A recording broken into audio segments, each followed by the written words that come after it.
Education loan 100% placement తో job Telugu students కి first choice Sankalchand Patel university Ahmedabad. Hi hello నమస్తే, this is Suvarna. Welcome to Suman TV. Nowadays ప్రతి ఒక్కరికి investment అనేది చాలా ఇంపార్టెంట్ అయిపోయింది. ఎక్కడ ఇన్వెస్ట్ చేయాలి, ఏ విధంగా ఇన్వెస్ట్ చేయాలనే క్వశ్చన్స్ ఉన్నాయి. చాలామంది అసలు ఇన్వెస్ట్ చేయొచ్చా లేదా అన్న సందేహాల్లో ఉన్నారు. ఒకవేళ ఇన్వెస్ట్ చేస్తే ఏ ప్లేస్లో ఇన్వెస్ట్ చేస్తే ఫ్యూచర్ బాగుంటుంది, ఇలా చాలా డౌట్స్ ఉన్నాయి కదా.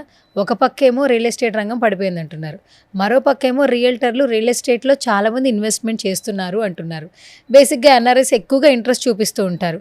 బట్ ఇక్కడ ఇన్వెస్ట్మెంట్ చేస్తే లైఫ్ బాగుంటుందా లేదా, సో ఇవన్నీ డీటెయిల్స్ మనతో ఎక్స్ప్లెయిన్ చేయడానికి ఉన్నారు రైట్ నాతో పాటు స్టూడియోలో real estate expert Rajesh Jadi. ఆయనతో మాట్లాడేద్దాం.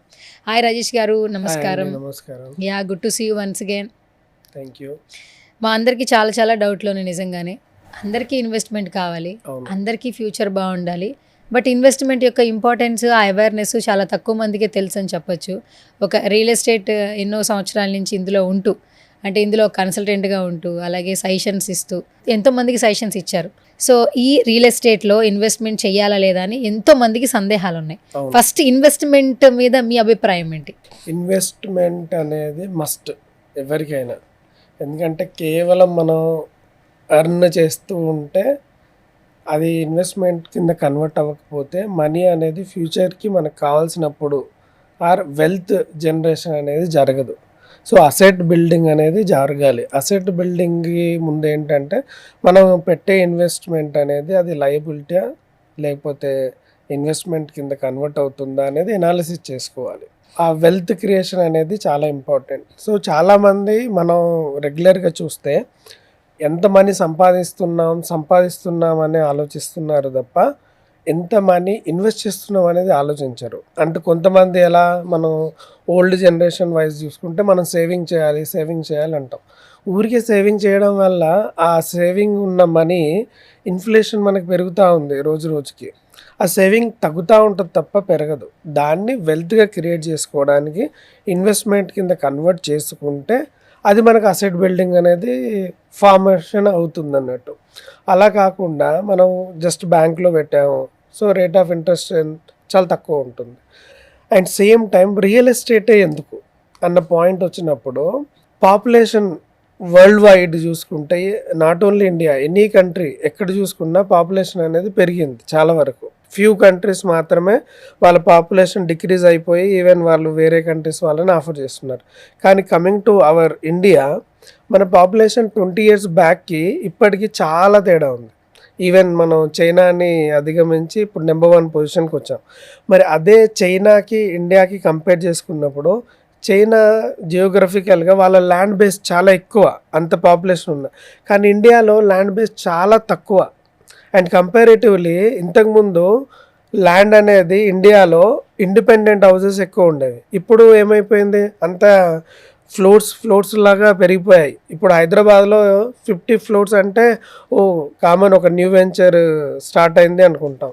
కానీ ఇంతకుముందు only independent house point of వ్యూలోనే ఉండేది. అంటే ఇక్కడ ఏమైంది, ల్యాండ్ మెజర్మెంట్ అనేది తగ్గింది కానీ వాల్యూ సేమ్ టైం మళ్ళీ పెరిగింది. కాబట్టి ల్యాండ్ మనకి ఇండియాలో చాలా తక్కువ, పాపులేషన్ చాలా ఎక్కువ. సో ఒక మంచి పాయింట్ చెప్పారు. ఇన్వెస్ట్మెంట్ అనగానే ల్యాండ్ యొక్క ఇంపార్టెన్స్ చెప్పారు. ఇప్పుడు ఆప్షన్స్ ఎక్కువైపోయాయి. పైసలు రాగానే ల్యాండ్ మీద చేయాలా, గోల్డ్ మీద చేయాలా, స్టాక్ మీద చేయాలా, కన్ఫ్యూజన్స్లో చాలామంది ఉన్నారు. కన్ఫ్యూజన్స్లో ఇన్వెస్ట్మెంట్ చేస్తూ ఇబ్బందులు పడుతూ స్టాక్ మీద చేస్తారు. స్టాక్ మార్కెట్స్ ఒకరోజు హై ఉంటాయి, ఒకరోజు లో అయిపోతాయి. దానివల్ల కూడా కొంచెం రకంగా స్ట్రెస్ ఉంటుంది. గోల్డ్ మీద చేస్తున్నారు.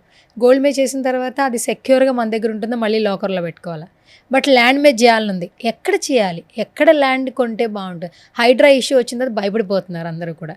సో మీరేం చెప్తారు? సో దీనికి నేను ఇంతకుముందు కూడా చెప్పాను, ఇప్పుడు కూడా చెప్తున్నాను. ఎప్పుడైనా ల్యాండ్ కొనేటప్పుడు మనకి లీగల్ వెరిఫికేషన్ అనేది కంపల్సరీగా చేసుకోవాలి, మస్ట్ అండ్ షుడ్ అన్నట్టు. ఆ లీగల్ ఎందుకు లీగల్ వైజ్ లిటిగేషన్స్ ఎందుకు వస్తున్నాయి అంటే, మనం ఇందాకే చెప్పుకున్నాం, ల్యాండ్ అనేది తగ్గుతూ పోతుంది. ల్యాండ్ బ్యాంక్ చాలా వరకు తగ్గుతూ పోవడం వల్ల ఆ ఉన్న కొద్ది పరిమితి ల్యాండ్ మీద ప్రతి ఒక్కరికి ఆ ల్యాండ్ సొంతం చేసుకోవాలనే పాయింట్ ఆఫ్ వ్యూ పెరగడం వల్ల ఏమవుతుంది, కబ్జాలు పెరగడం కానీ, లేకపోతే పక్క వాళ్ళ ల్యాండ్ని ఎక్వైర్ చేసుకోవడం కానీ, గవర్నమెంట్ ల్యాండ్ని ఎక్వైర్ చేసుకొని బిల్డప్ చేసుకొని దాన్ని సేల్ చేసుకోవడం కానీ, సో వాళ్ళ బిజినెస్ని గ్రో చేసుకోవడానికి వాళ్ళు ఏవైతే లూప్ హోల్స్ ఉంటాయో అవన్నిటిని ఫాలో అవుతున్నారు. అది వాళ్ళ బిజినెస్ అండ్ వాళ్ళకున్న పలుకుబడి రిలేషన్. కానీ ఒక బయ్యర్ ఏం చూసుకోవాలి, నేను పెడుతున్న ఇన్వెస్ట్మెంట్ నా యొక్క హార్డ్ ఎర్న్డ్ మనీ కరెక్ట్గా వాల్యూడ్ అవుతుందా లేదా అనడానికి వాళ్ళు కంపల్సరీగా లీగల్ ఒపీనియన్స్ తీసుకోవాలి. ఆ లీగల్ ఒపీనియన్స్ తీసుకున్నప్పుడే ఎగ్జాక్ట్లీ ఆ సర్వే నెంబర్ వైజ్ కానీ, లేకపోతే వాళ్ళ అప్రూవల్స్ రియల్గా అప్రూవ్డ్ డాక్యుమెంట్స్ కరెక్ట్ అయినా కాదా ఇవి వెరిఫై చేసుకున్న తర్వాత ఇన్వెస్ట్ చేయడం కరెక్ట్.